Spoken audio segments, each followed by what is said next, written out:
good day, Sir Christian Omlas. We are from BSA 3A, Group 3, for the Strategic Management. Just a little disclaimer before we start our presentation. Any unnecessary noise that you may hear is out of our control, so please bear with us. Thank you. I'm Gelzon Sampang of Group 3. Lesson 2, Social Responsibility. Social responsibility means that business, in addition to maximizing shareholders' value, must act in a manner that benefits society. Social responsibility has become increasingly important to investors and consumers who seek investments that are not just profitable but also contribute to the welfare of society and the environment while lessening negative impacts on them. Companies can act responsibly in many ways, such as promoting volunteering, making changes that benefit the environment, and engaging in charitable giving. Consumers are more actively looking to buy goods and services from socially responsible companies, hence impacting their profitability. Social policy. The term social policy embraces managerial philosophy and thinking at the highest level of the firm. Social policy concerns what responsibilities the firm has to employees, consumers, environmentalists, minorities, communities, shareholders, and other groups. The company is committed in maintaining the highest standards of integrity and corporate governance practices in order to maintain excellence in its daily operations and to promote confidence in governance systems. The company will promote its business in an open, honest, and ethical manner and should engage stakeholders clearly, honestly, and respectfully. The company will ensure employees are treated fairly and with dignity and consideration of their goals and aspirations. Corporate social policy should be designed and articulated during strategy formulation, set and administered during strategy implementation, and reaffirmed or changed during strategy evaluation. Social policies on retirement. Some countries around the world are facing severe workforce shortages associated with their aging populations. In the plan to retire and receive retirement pay upon reaching the age of 60 years or more, provided he has served at least 5 years with his employer. When the employee reaches the compulsory retirement age of 65, his employer may retire him and pay him retirement pay. On the other hand, Japan is hesitant of relying on large-scale immigration to supplement its labor force. Instead, Japan provides incentives for its elderly to work until ages 65 to 75. Western European countries are doing the opposite, providing incentives for its elder to retire at age 55 to 60. Japan's two main treatments for sustaining its workforce in factories and businesses are keeping the elderly at work. The Japanese government is facing a shift from age 60 to age 65 as the date when a person may begin receiving a pension and premiums. Japan has no law against discrimination based on age. This prescription for dealing with problems associated with an aging society should be considered by many countries around the world. Good day everyone, this is ORNO from BSA 3A. Lesson number 3, Environmental Sustainability. The strategies of both companies and countries are increasingly scrutinized and evaluated from a natural environment perspective. Companies such as Walmart now monitor not only the price its vendors, but also how those products are made in terms of environmental practices. Conversely, people today are especially appreciative of firms that conduct operation in a way that mends, conserves, and preserves the natural environment. Consumer interest in business preserving nature's ecological balance and fostering a clean, healthy environment is high.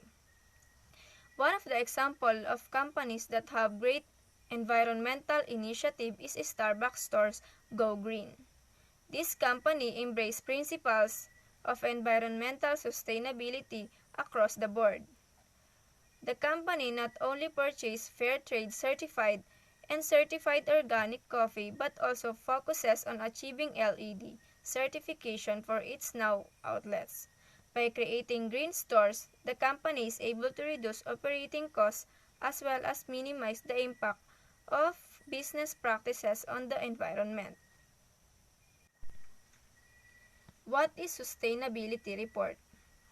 This document discloses to shareholders information about Walmart's firm's labor practice, product sourcing, energy efficiency, environmental impact, and business ethics practices. The Global Reporting Initiative recently issued a set of detailed reporting guidelines specifying what information should go into sustainability reports. A good sustainability report should make it possible to understand a proactive and ambitious vision, resiliently oriented towards the future. Lack of standards changing. Few years ago, firms could get away placing green terminologies on their products and labels using such terms as organic, green, safe, earth-friendly, non-toxic, and natural because there were no legal or generally accepted definitions. To- Today, however, such terms as these carry much more specific connotation and expectations. Uniform standards defining environmentally responsible company actions are rapidly being incorporated into our legal landscape. It has become more and more difficult for firms to make green claims when their actions are not substantive, comprehensive, or even true. Lack of standards once made consumers cynical about corporate environmental claims, but those claims today are increasingly challenged in courts. Joel McCower says, one of the main reasons to truly become a green firm is for your employees. They're the first group that needs assurance than any claims you make hold water. Good day, everyone. I'm Mikaella MALABANAN from BSE 3A. Obama regulations. The Obama administration is imposing strict regulations requiring firms to conserve energy. Federal government's buildings are being refitted with energy efficiency improvements. Venture capital investments in clean technology companies totaled $8.4 billion in 2008, up nearly 40% from 2007. As part of this administration's commitment to an open and transparent government agencies to make publicity available, compliance information easy accessible, downloadable, and searchable online. This will provide citizens with information they need to determine when entities fail to comply with the law. Managing environmental affairs in the firm. Managing as if health of the planet matters requires an understanding of how international trade, competitiveness, and global resources are connected. Investing or altering environment damaging businesses striving to become a low-cost producer through waste minimization and energy observation, and pursuing a differentiation strategy through green product features.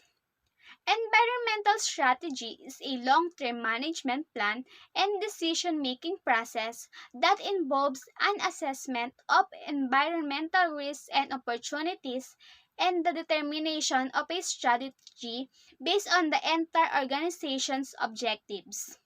Environmental issues have recently gained a dominant place in the public sphere. Should students receive environmental training? A recent study reported that 77% of corporate recruiters said it is important to hire students with an awareness of social and environmental responsibility. Findings from research suggested that business schools at the undergraduate levels are doing a poor job of educating students on environmental issues. help students understand how their decisions and action affect the environment, builds knowledge and skill necessary to address complex environmental issues, as well as way we can take actions to keep our environment healthy and sustainable for the future. Good day everyone. I'm Cathrine and here are the reasons why film should be green. Preserving the environment should be a permanent part of doing business for the following reasons. 1. Consumer demand for environmentally safe products and packages is high. 2. Public opinion demanding that firms conduct business in ways that preserve the natural environment is strong. 3. Environmental advocacy groups now have over 20 million Americans as members. 4. Federal and state environmental regulations are changing rapidly and becoming more complex. 5. More lenders are examining the environmental liabilities of businesses seeking loans. 6. Many consumers, suppliers, distributors, and inventors should doing business with environmentally weak firms. Lastly, liability suits and fines against firms having environmental problems are on the rise. The next one is be proactive, not reactive.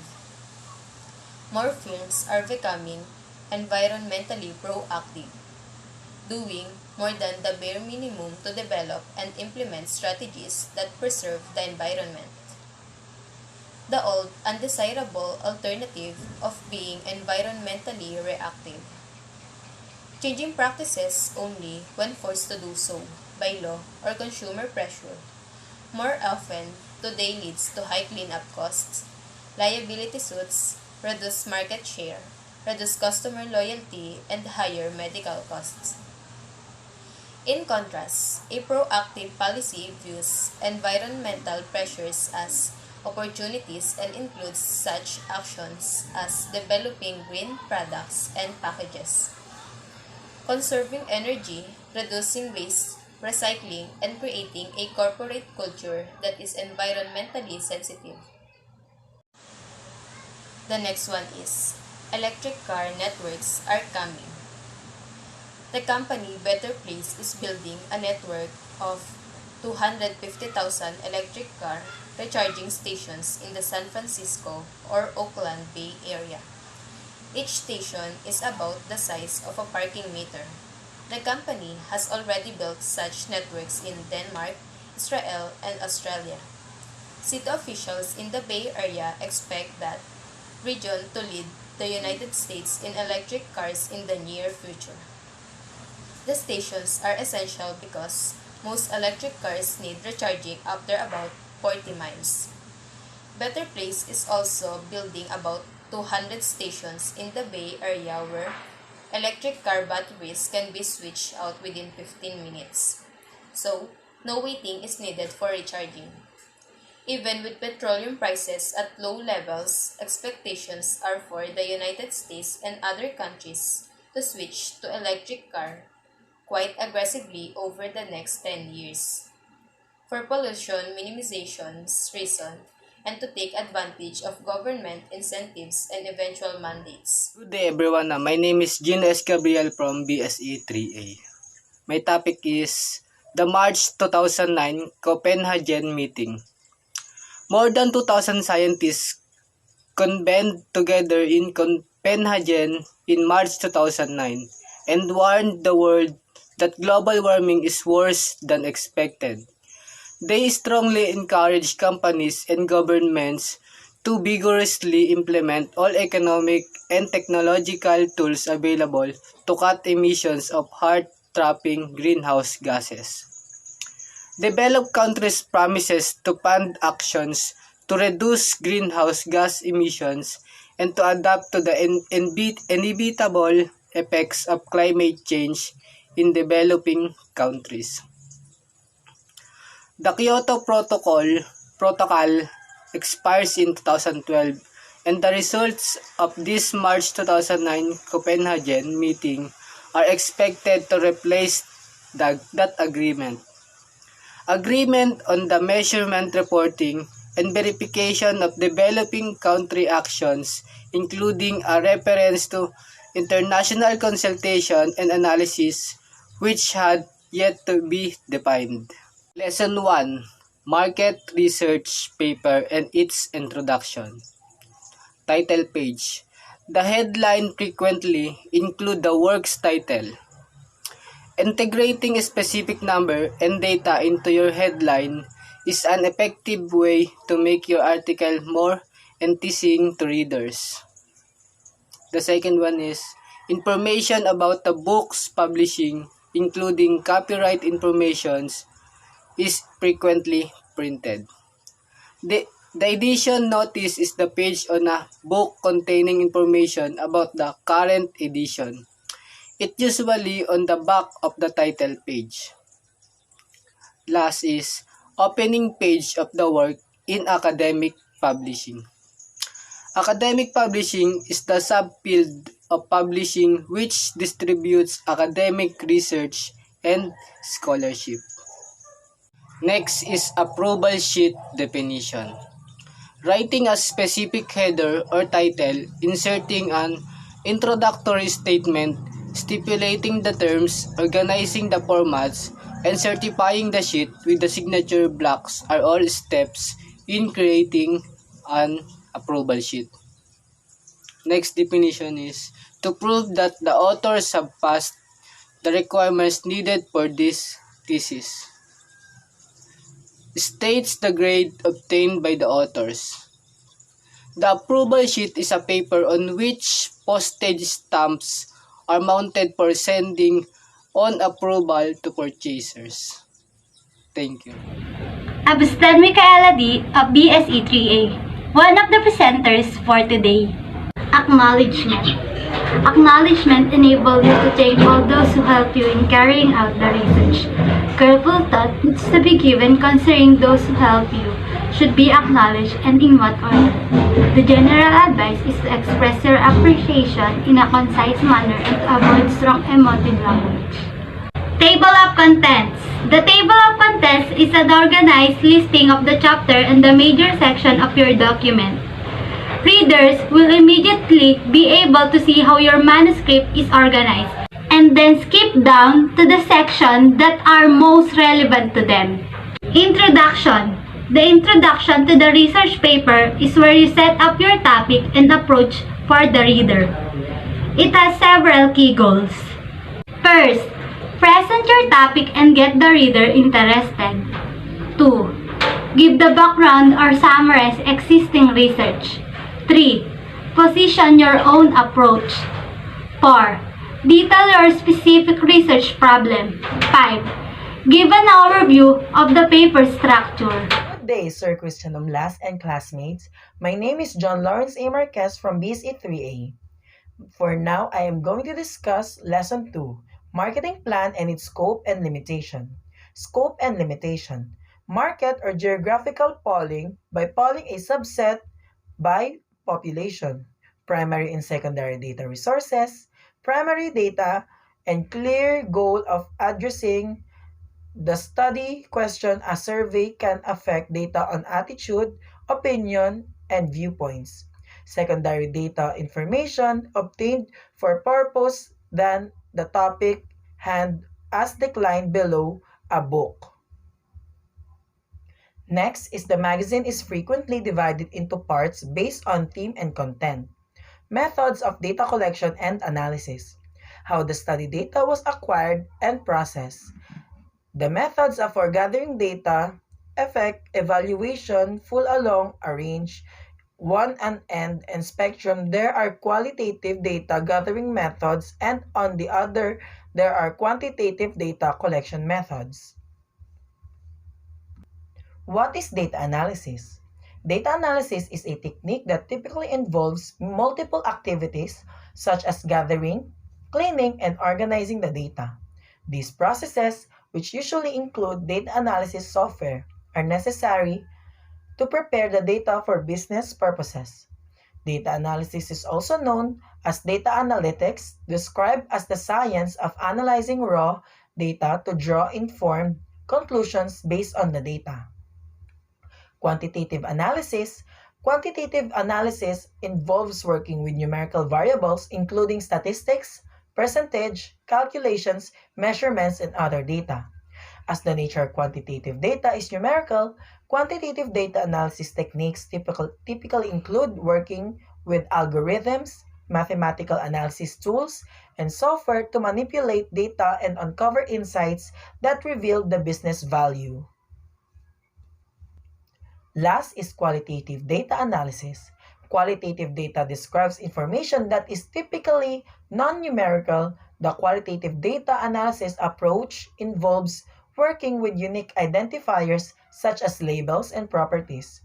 The categorical variables such as statistics, percentages, and measurements a data analyst may use first-hand or participant observation approaches, conduct interviews, run focus groups, or review documents and artifacts in qualitative data analysis. Good day, everyone. My name is Javier from BSE 3A, and I'm here to discuss the time frame and constraint encountered. In the magazine is frequently divided into parts and based on the theme and content.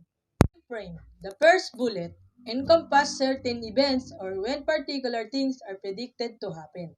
The second bullet, the beginning and finish of the article or the length of the study. Time frame, a period of time, especially a specific period in which something occurs or is planned to take place. Constraints encountered. First bullet, problems or challenge encountered. The second bullet, constraints are restrictions that keep something from being the best that it can be. They can be problems that arise or issues that come up.